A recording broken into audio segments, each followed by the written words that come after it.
Hello, everyone, and welcome to this episode of From Page to Stage. I'm your host, Wendy Corner, and this podcast is for you if you are an entrepreneur.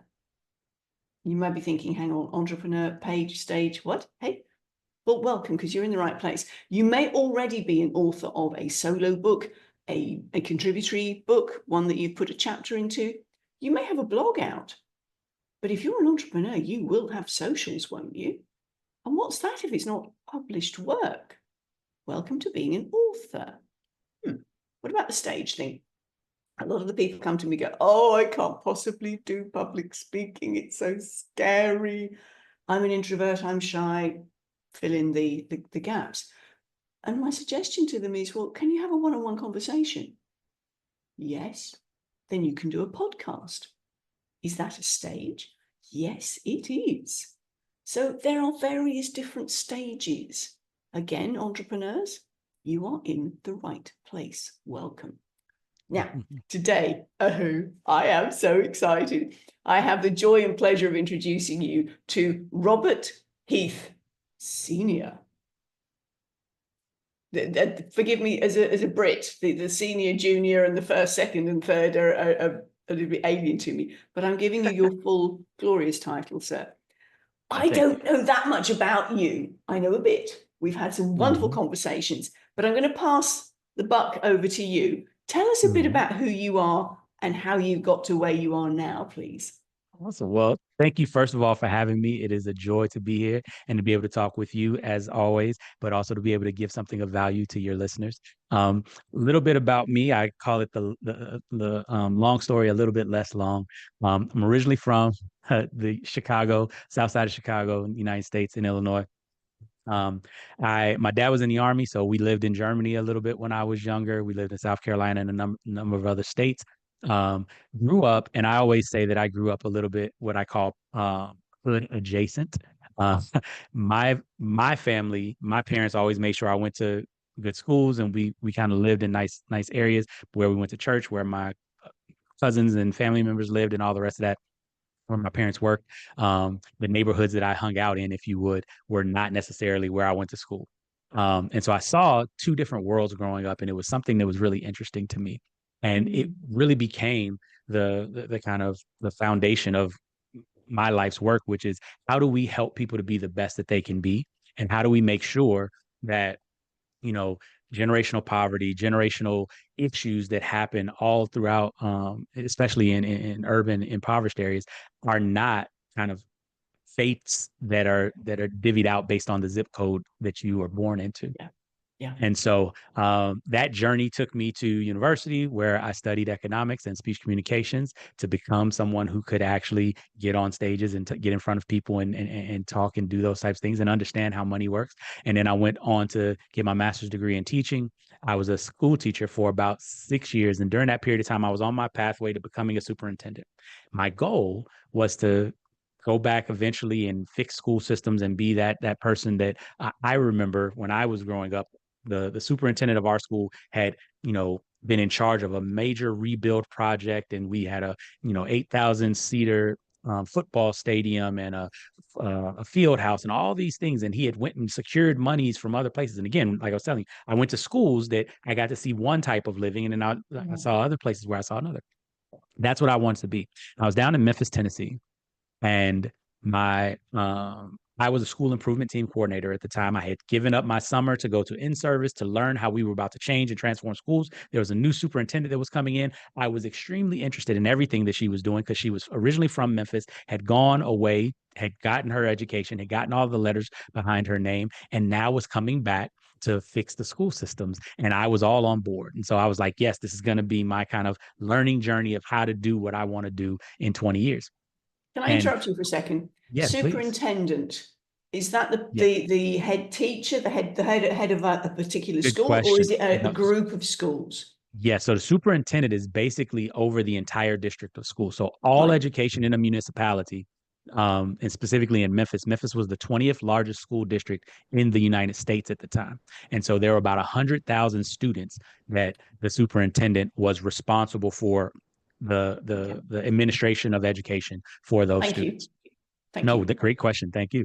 And so I saw during that period of time, over about a year time, I saw a woman who I believed had the right solution, had the understanding, had the qualifications, had the letters behind her name, had the title, had the authority to make something happen. I saw how she wasn't able to get it done. I saw her get stymied over and over again. And within 18 months of what I witnessed, she was out of the district, had went somewhere else and had left because she didn't feel that she could make what happened, what she wanted to have happen. So she left the district, went and got another job somewhere else. And now and again, this isn't, she was not incompetent from the perspective of qualifications and capabilities. But what I noticed, because I was, involved in a number of different things, I was a basketball coach, I was a union representative, I was a school improvement team coordinator. So I'm having conversations with lots of different people around the district. And one of the things that I saw was he didn't have the ability to move people and to really galvanize people around the mission that she was putting forth. And in that, what I saw was the lack of leadership. And what was scary to me was I thought that she was a good leader when everything started. I thought that she led just as I led in a similar way. I was like, yes, this is exactly like I saw me 20 years from now. I was like, if I don't get better at leadership, that's going to be my fate. I'm going to go try to do this and I will fail.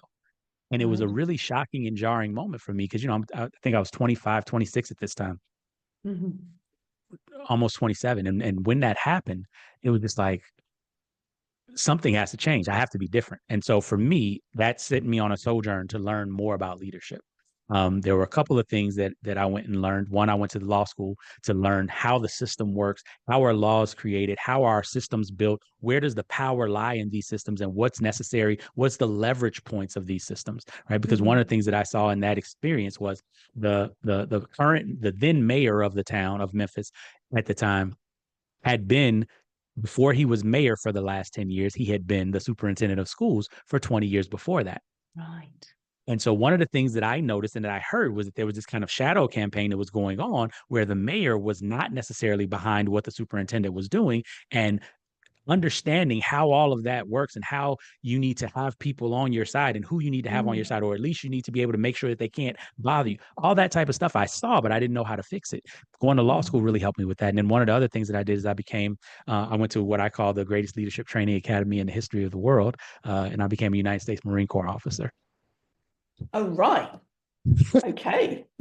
And I went and learned how to lead men and women in some of the most,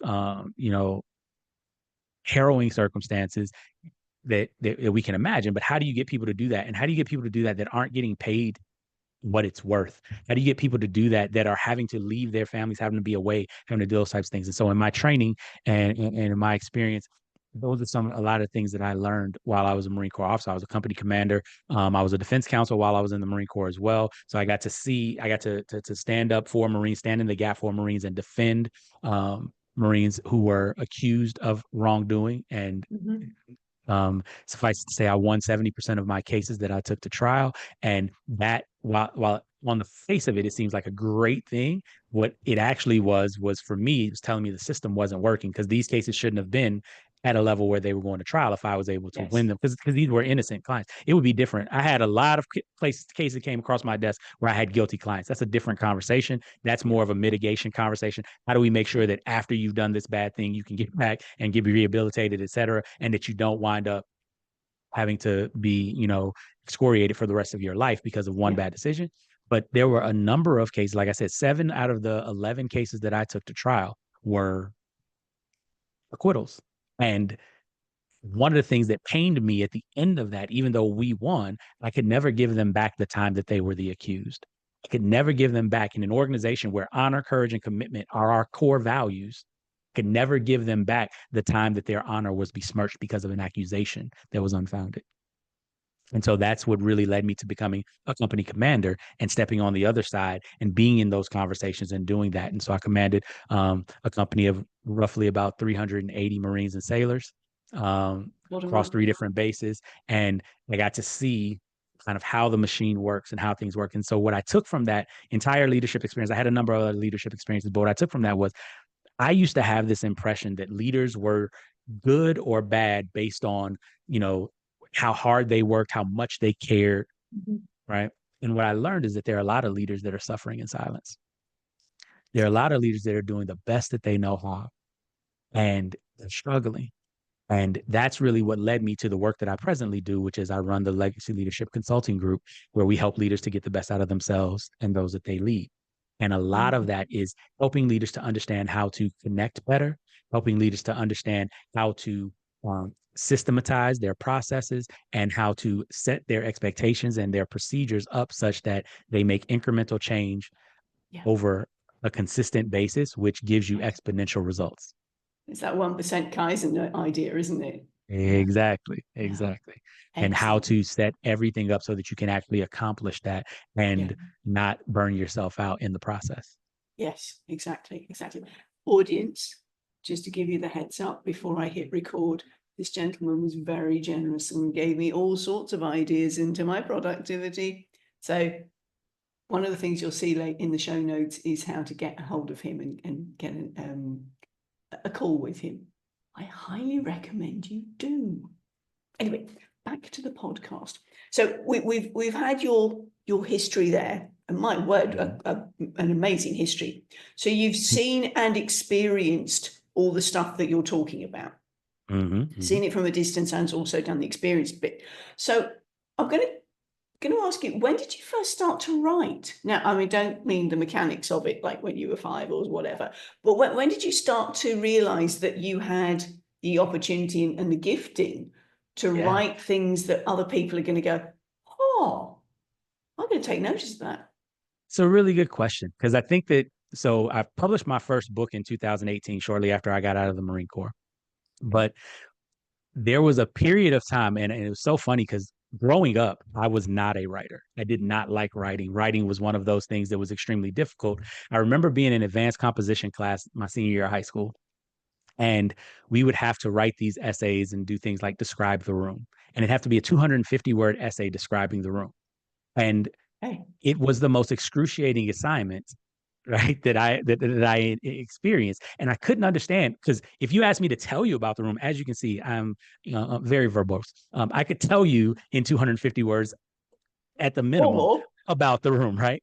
But then writing it, there was just this process of getting it from my brain into that yeah, medium that was so difficult. And I remember when I was in university and I was taking a class, and it was the first time that I had written a paper that I actually cared about. And I had to do kind of a background look. There were a couple of papers that I wrote that were easy to write during my time. This is probably my junior year when this was happening. And I looked back and I was like, the papers that I loved to write were the papers where I had something to say about the prompt, where I actually cared about what was being discussed, and I could mhm, make it instead of me just regurgitating information or yeah, proving to you that I understood what the text was talking about or whatever, when I could get to the point where I really understood what I cared about and how this related to me, then mhm, writing became easy. And more importantly, the response from my writing was dramatically different. I would yes, get notes in the margins that said, wow, this is an amazing idea, or I never thought about it that way, or all those types of things. And when I was in my master's program, getting my teaching degree, one of the things that I noticed was the way that I wrote when I intentionally kind of sat down, I wrote what I first felt. I would always give myself a day to just let it sit. Then I would come mhm, back and revise it. And then those papers, I would get the best feedback from my professors about what I was writing. And that's when I started to realize that I actually had something worthwhile to say, not just speaking and verbally, but also in my writing. And that's really what gave me that kind of that idea that I might be able to convert the feeling that I get when I'm speaking to writing. lovely. So you actually did the stage and then went back to the page. Yeah. Got Yeah. it. I Yeah. started off with it. And the stage was like when we talked kind of before the show, I've been speaking since I was a young man. I think I did my first speaking event on kind of public access television back when I was 14 or 15 years old. So that was Mhm. something that for me was like I have a degree in speech communications.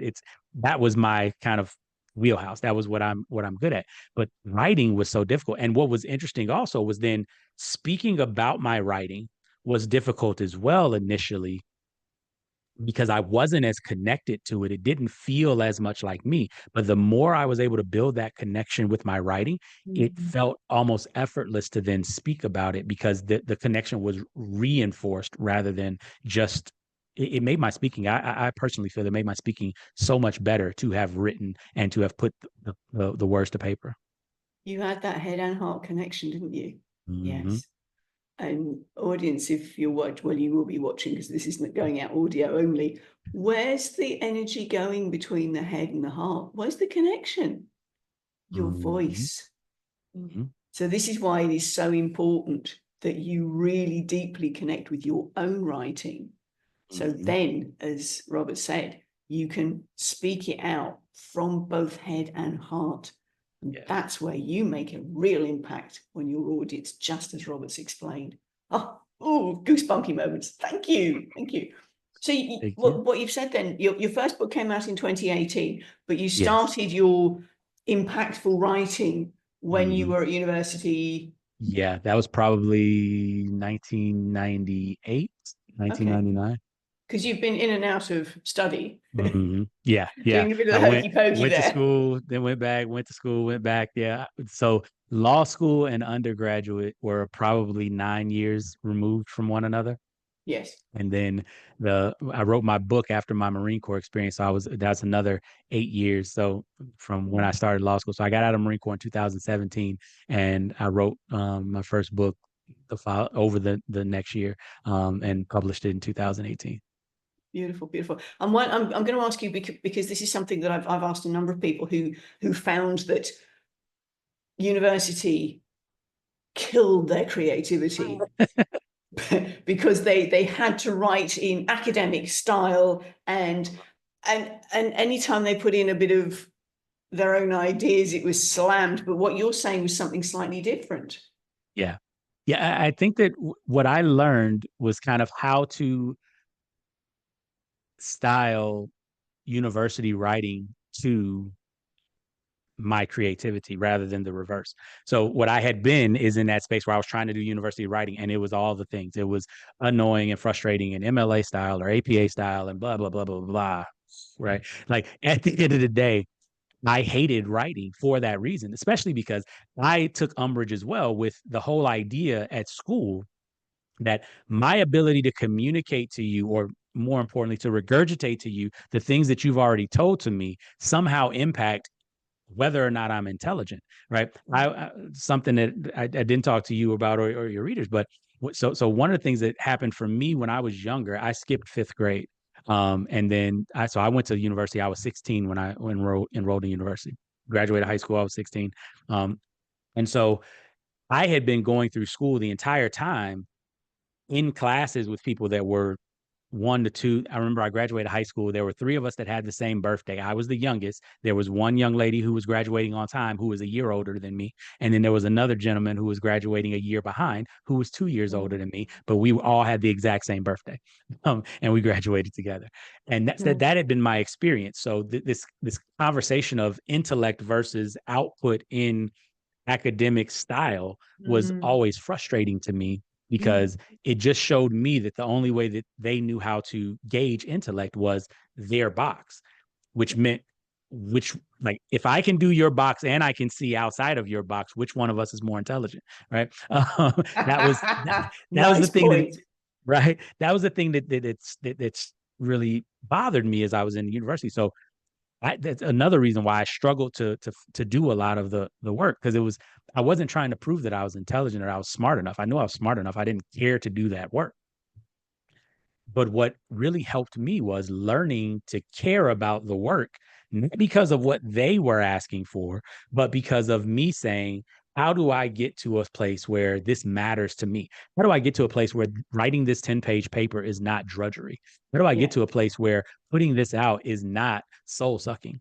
And what happened was I was able to connect. Why am I in school? What am I trying to do? And the class that I was taking, interestingly enough, it was a class in my minor. I got a Spanish minor, and I was actually a Spanish teacher when I was teaching school. Um, and so it was a class on Latina studies that was actually looking at Latina history in the United States, specifically in the Mexico and Texas border region during the time period post war of 1821, post Spanish American War, and or Mexican American War, I'm sorry, through kind of the Treaty of Guadalupe Hidalgo, which is a treaty that basically created what we know as modern day Texas, Arizona, Mexico, New Mexico, and California and Baja California. That whole split was done during that period of time. Okay. And So I mean, putting go ahead. a bit of personal experience in on that sort of university thing. We had one when I was doing a psychology. Well, 1 year we had speech therapy is my degree, or clinical communication studies, I should say. And psychology was something that we did all the way through. And there was 1 year when we were looking at the psychology of memory and how that the best way of recall is in the environment you learnt it in the first place. So here I am with my little bent going, so surely, I'm writing this in the exam, so surely if you are to get the best out of us in terms of proving our memory is working, that we ought to be doing these exams in our student rooms. Exactly. I got a margin thing going, okay, nice point. You made your point. No. I love it. I love it. And that's exactly it, right? It's the and I remember when I was a teacher, I felt this as well. There's a huge contradiction that I think a lot of people don't pay attention to in the way that we teach and the way that we transfer information.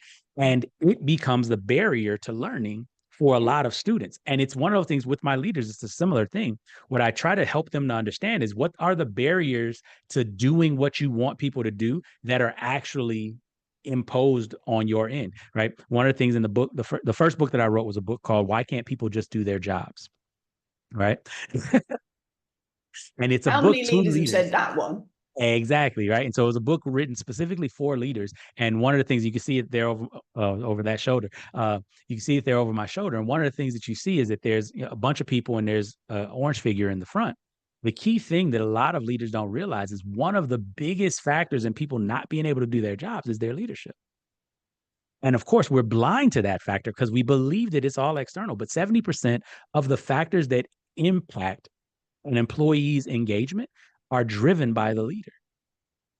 So 7 out of the 10 things that will make an employee engage are actually in the leader's control, and the leader doesn't pay attention. We focus on the 3 things that are not in our control, and we ask them to do so much of that. Whereas if we would actually take that onus, and of course, it's not just to say, again, a lot of leaders don't even know this and are suffering in silence. So the academic experience was that for me. I think to your question, what helped me was really looking at in that class, we were talking about the displacement that happened when the border jumped over the people who were inhabiting the land.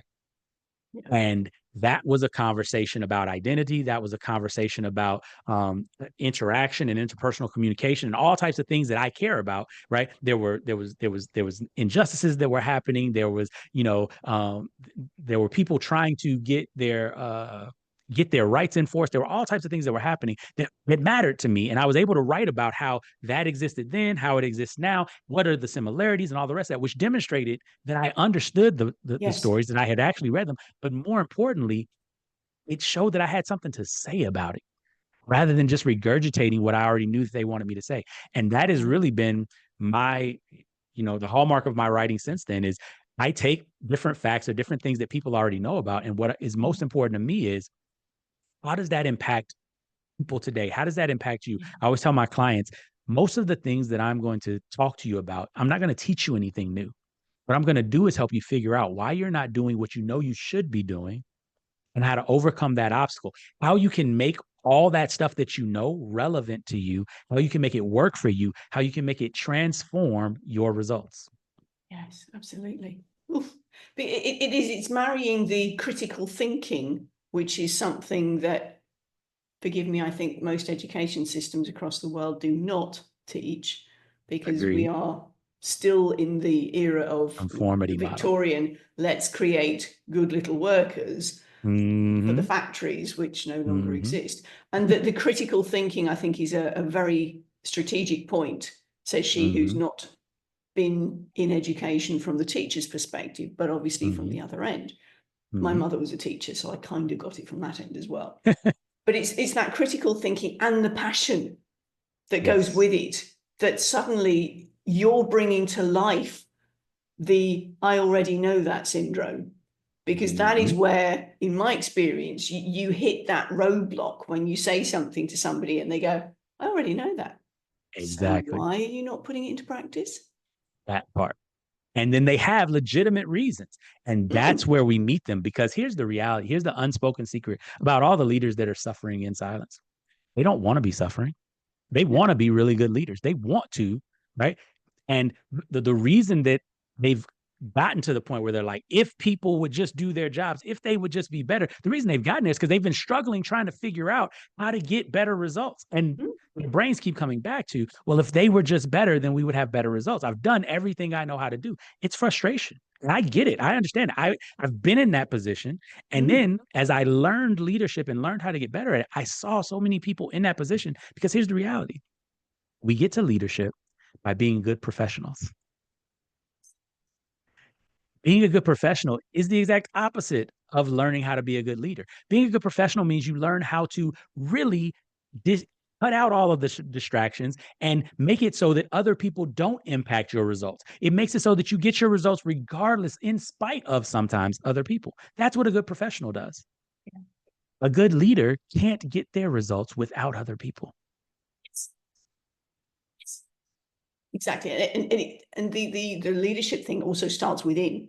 So if you don't have good leadership of your own self, then you're not going to be able to lead other people, Exactly. because that kind of leadership thing is caught, it's not taught. So Exactly. yeah, Exactly. And I absolutely. think I think for you, when we're talking about, like, for your listeners, when they're trying to take their words and move from what's in their head that they've written, even if they've written a book, great. But even if you haven't written a book yet, really getting to the point where you understand how what you have to say impacts other people. Yeah.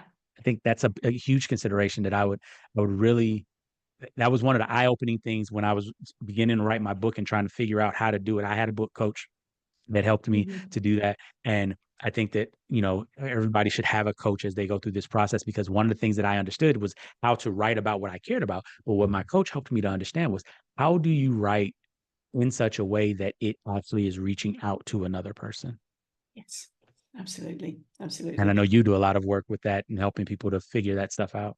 Yeah, yeah. And it's that combination of the head and the heart. You've got to make that connection there for yourself and Mhm. realize. I mean, a number of people have said to me that everybody's talking about the same thing. Nobody's going to listen to me. And I said, well, really? Because there was one lady I was talking to, she was talking about meditation. And she Mhm. said, so many people talk about meditation. What's the point of me adding to the noise? And I said, well, Mhm. what's your specific spin on it? And she told me, I went, Mhm. well, I've never heard that one before. Mhm. Haven't you? And I slipped in one of my lovely quotes, which was, what's common sense to you is rocket science to somebody else. There you go. And she went, you seriously didn't know that? I went, no. Can you now see why it's important for you to get your message out? Mhm. I'm not being silly here. I genuinely didn't Yeah, know that. exactly. Oh, okay. That then gave her the impetus to go, right, I will. Mhm. So it's finding, as you know, it's finding your audience that it will be rocket science to them, and having the Mhm. confidence in yourself to go, okay, I'm a rocket scientist. Let's get out. There we go. Thank you, Robert. Okay, so we've talked about what got you passionate about your writing in the first place. You Mhm. touched on the fact that your earliest experience of speaking was on a TV show. Mhm. Mhm. Whoa. Now, as a leader, and obviously from the various things that you've spoken about, you've been speaking. Okay, so you've done media, Mhm. you've been in a courtroom, Yeah. I suspect, as part of your leadership role, you do workshops. Yeah, workshops, keynotes, Yeah. the like, yes. So all of those different aspects of speaking, they all have a common thread, but they're all subtly different in terms Mhm. of the skills that you bring to the microphone. And this is one of the things that a lot of people think public speaking is one thing. Oh, yeah. Yeah. No, And it's so many no, different things. so many different things. You can add improv and stand-up comedy to that. Hmm. And I frankly I'd love the opportunity and the balls to do the improv and the comedy. But at the moment, that's not where I see myself. But again, that's a mental script. Yeah. And down the track, I will probably go, let's give Hmm. it a go. Yeah. Yeah, definitely. I haven't done improv. We did some improv workshops when I was an attorney, preparing us for the courtroom and being able to think quickly on your feet. But I, I, I've done. I think it's amazing. One of the things that I learned that I think everybody should learn how to do in their communication in general Yeah. is yes and. Yes. Yes, absolutely. That one tip, if you take nothing else from improv, just the ability to say yes and it's one of the things I talk about in the book Courageous Communication. How can we build synergistic outcomes rather than binary outcomes? Yeah. Audience, if this is double Dutch to you, that word but is the pivotal word. When you Mhm. use the word but, you have negated everything that came before it. So if somebody makes a statement and you go, yes, but, you've just said, that's rubbish. And you give your Mhm. perspective. Whereas if you go, yes, and you can introduce your perspective without getting the defenses up of the person who's just been negated, Mhm. because you have Exactly. negated them. Exactly. So if you're in the habit of butting in with your big butt, I just encourage you to Mhm. work on that script for yourself. And one of the beautiful things about it is that it also changes how you see their input when you are using the yes and frame of reference, because you Exactly. see the commonalities and you see the connections and you see the opportunities for similarity rather than the small area of divergence. Yeah. Because that's what it often is, isn't it? It's we're speaking the same language, but a different dialect. Hmm. Hmm. Love it. Yep. Love it. Thank you. Thank you. Okay. So that's a bit of about your speaking journey. And tell us about the book that you've got coming out, because it's coming out at the end of next week. It's a week after. Yes, yes. Yeah. So excited. We've been working on this, and this is a book that I've known that I should write for probably 5 years now. And I really was trying to get my thoughts together around it, because one of the things that we talk about is what I like to call the curse of knowledge. And that's where Yes. you know something so well that you forget what it's like to not know it. And I feel Rocket like with science. communication, right? Exactly, the rocket science, just like what your client was dealing with, right? Yeah. And I feel like with communication, because I've been doing it for so long, there were so many things that I knew to do that I hadn't systematized or figured out how to teach or how to explain. I just did them.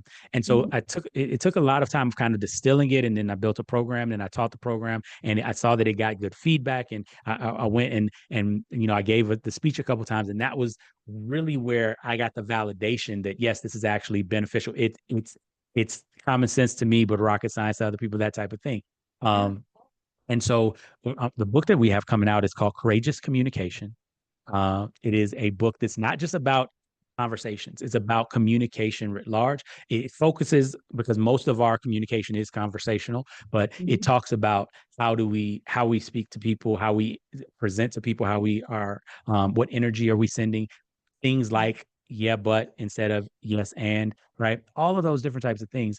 But it's a book designed for the person who really struggles to walk in front of a room and be able to get people galvanized, right? It's solving that problem that I know that my that the superintendent had that started Yeah. me on this journey so long ago. Because one of the things that I've learned in my leadership journey is that title and authority are not the things that people follow with their whole hearts. They're the things that people comply with.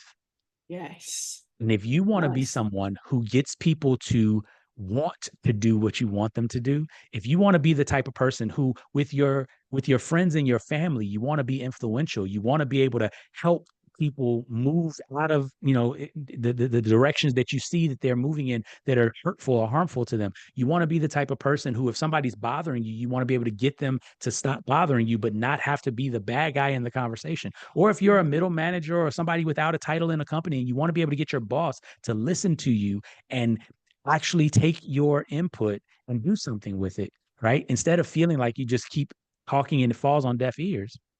This is the book for you. This is the book that really is designed to help people understand how they can gain influence, gain respect, and ultimately move people to action regardless of what title or what authority they have. Yeah. Yeah. Because that's the thing, as you said, it's not the title, it's your energy, it's how you communicate, because that is so fundamental to our connection. Exactly. Yeah. That's the whole thing. And that word, you just said it, it's actually how you connect with people. Right. There's a quote that I love. It's one of my favorite quotes from Dr. Maya Angelou. And she says it this way: people don't care how much you know until they know how much you care. And this book is really designed to help people learn how to demonstrate that. Because, right, those of us that are trying to make changes, those of us that are trying to have influence, the reason that we're trying to do it is because we care. Yeah. But oftentimes we are not able to communicate that level of caring in a way that is received as caring. Oftentimes it's received as frustration. It's received as anger. It's received as not having enough time. It's received as a number of different things, right? Anxiety, worry. So it's received as a number of different things, but it's not received as I care about you. Yeah. And this book really helps people to understand how to balance showing that you care while also getting things done. Love it. Love it. So this is being launched on the 20th of December, 2024, correct? Yes, it is being launched on 20th of December, 2024. And up until the 20th, people can still get pre-order pricing. So there's a discount that we have on the website, and your clients will be getting, or your listeners will be getting it in the show notes. So there's discounted pre-order pricing and pre-order shipping. So that'll be something that you all can take advantage of there is before the 20th. So you're putting it out in paperback and yes. Kindle? It's coming out in paperback and Kindle. It will also be coming out here before the end of the year. And then the last thing that we're going to be doing is we're going to be doing an audiobook that will drop on February 1st. Excellent. Excellent. Well, forgive me, I'm going to wait for the audio version because, audience, you may or may not know, I'm on a bit of an adventure with 20 kilos to my name. So that's 44 pounds for those of you in America. That's literally my weight limit. Yes. So everything comes either Audible or Kindle version. And I do have to listen to my books. That works. And so one of the things that for you and people like you who like the audiobook, I'm similar to that. You can, if you order in the pre-order phase, you actually get a discount on the audiobook as well, where you can pre-order the audiobook at half off. Look at that. He's thought of everything, hasn't he? Brilliant, so you can Robert, gift somebody gift somebody the paperback book if you don't want to carry it, and you still get the audiobook for half off for you. Excellent. That's wonderful. Thank you. Now, we talked about this wonderful offer you've got, and you've got something special for our audience, which we will follow the show notes for. Can you explain what that is for us, please? Yes. So one of the things that we created, because it's a lot of information to take in when I give the talk or do the workshops, one of the things that we created is what we like to call the easy button for courageous communication. And what we created is a primer, which basically has, for each of the 5 core strategies that we teach in courageous communication, we have a series of internal and external questions that you can ask that can kind of prime you for the conversations that you need to have. So, for example, our first step in courageous communication is defining success for you. What does success in this conversation even look like? So often we go into conversations not knowing what we want and whether or not the pathway that we're trying to take to get there is actually aligned with what we actually want. So, for example, when you try to have a 30-minute conversation when you've only got 5 minutes before the next meeting, right? Those are the types of things where no matter how you start it, you're going to mess that up because you're going to be frustrated at the beginning because you're trying to speed it up, when it actually needs to take 30 minutes because you want to get a ton done. And so do you have the 5 minutes that you have aligned with what you're trying to get out of 5 minutes, right? Those types of things, we help people to understand how to get to those answers. In our primer, we have a number of different questions that you can ask yourself before you even start a conversation that will get you honed in on what is actually the purpose. What am I trying to do? And then we go through each of the different phases, and we give, like I said, internal and external questions you can ask yourself, and then questions you can ask your conversation partner. Brilliant, brilliant. Thank you. Okay, lastly, before we finish off, can you explain to us, because you're very good at both the page and the stage, how do you embody your words when you take them from page to stage? Good question. I think the biggest thing that I try to do is I love your head and heart analogy. I try to really understand what was the feeling, what was the heart connection behind these words, and how do I embody that? How do I present that energy? How do I present, even if I say it a little bit differently, or even if I communicate it a little bit differently, how do I give the same mental picture and emotional picture to the audience that I was trying to convey when I was writing? So important, isn't it? Thank you so much, Robert. As we're winding up, finally, have you got any final words for us? Well, I think the one thing that that I would leave your audience, especially if you're trying to write a book, number one, know that everybody has greatness within them, and that you have whatever it is that was placed in you for a reason. It was given to you for a reason, and can only come through you. Right. And so remember that you have a purpose. And if you don't know what that purpose is, or if you're struggling to figure it out, right, defining success is one of the first things that you need to do. Figure out what that is. But I will tell everybody that's listening that they want to make sure they live every day like it's on purpose and in alignment with their purpose, because I am 100% convinced you are destined for greatness. Love it. Thank you so much, Robert. Thank you. Thank you for sharing your from page to stage. Thank you so much for having me. It's been a pleasure. Loved it. Loved it. Audience, go buy the book. Get in touch with this guy. Haven't you perceived how and felt this guy's passion in his communication? Love it. Thank you so much, Robert. For now, thank you. bye from us.